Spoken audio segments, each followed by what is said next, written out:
ரவிராஜா அவர்கள் இப்ப நான் பேசலாம் ரவிராஜா அவர்கள் பேசும்பொழுது முக்கியமான சில பாயிண்ட் சொன்னார். நான் 2 பேருக்கு பதில் சொல்றேன் சொல்றேன்.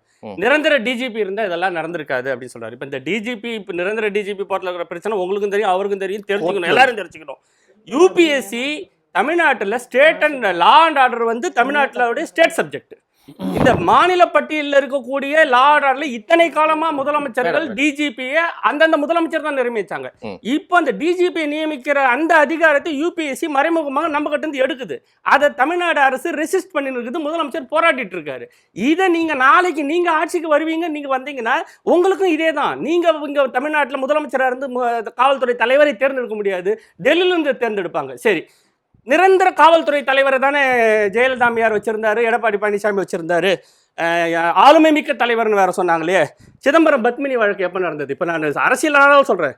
சிதம்பரம் பத்மினி வழக்கு எப்போ எந்த ஆட்சியில் நடந்தது? என்ன நடந்தது? திண்டிவனம் ரீட்டா மேரி கேஸ் என்ன ஆச்சு? எந்த ஆட்சியில் நடந்தது? போலீஸ், இது ரெண்டுமே காவல் நிலையத்துக்குள்ள நடந்த வன்கொடுமைகள். காவல் நிலையத்துக்குள்ள வேற எங்கேயோ நடந்ததில்லை.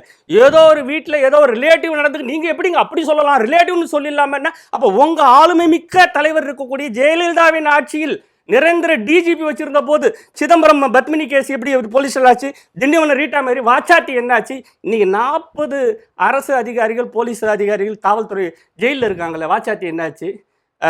சந்திரலேகா ஐஏஎஸ் யாரா மறக்க முடியுமா? யார் ஆட்சியில் ஒரு ஐஏஎஸ் அதிகாரி மேலே ஆசிட் ஊத்த துணி வந்தது? எங்கே போச்சு அந்த ஆளுமை? எங்கே போச்சு அந்த ஆளுமை? இதுதான் ஆளுமை மிக்க, அவங்க சொன்னாங்களே ஆளுமை மிக்க தலைவர் அப்போ இல்லைன்னு. இப்போ ஏதாவது ஐஏஎஸ் அதிகாரி முகத்தில் ஏதாவது ஆசிட் அடிக்கிறாங்களா?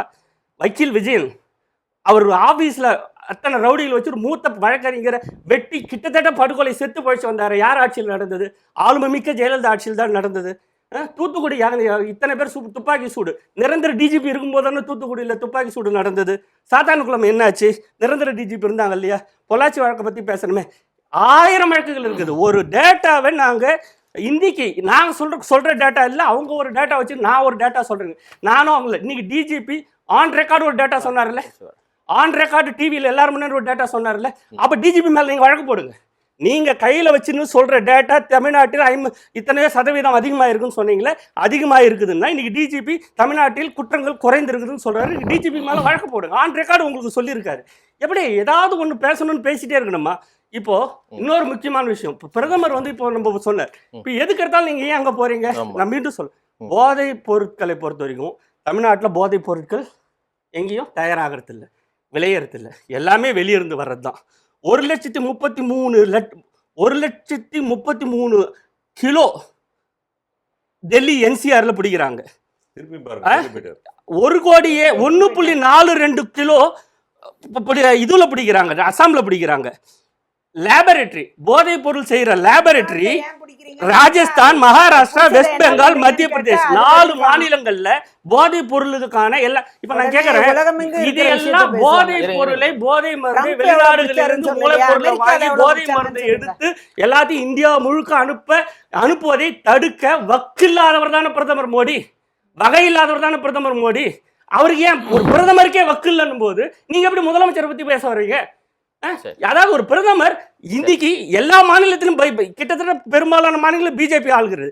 பிஜேபி ஆளுகிற மாநிலங்களில் இல்லாத சட்டம் ஒழுங்கு, அங்க நடக்காத கொலைகள் எல்லாத்தையும் அவர் பார்த்து கொண்டு இருப்பதிலேயே மிகச்சிறந்த சட்டம் ஒழுங்கு பராமரிக்கப்பட்டு மிக சிறந்த மாநிலம் அவங்க புள்ளி விவரம் சொல்ற தமிழ்நாட்டுக்குள்ள இங்க சட்டம் ஒழுங்கு சரியில்லைன்னு சொல்வது நிச்சயமா இது ஒரு ஏமாற்றுத்தனம்.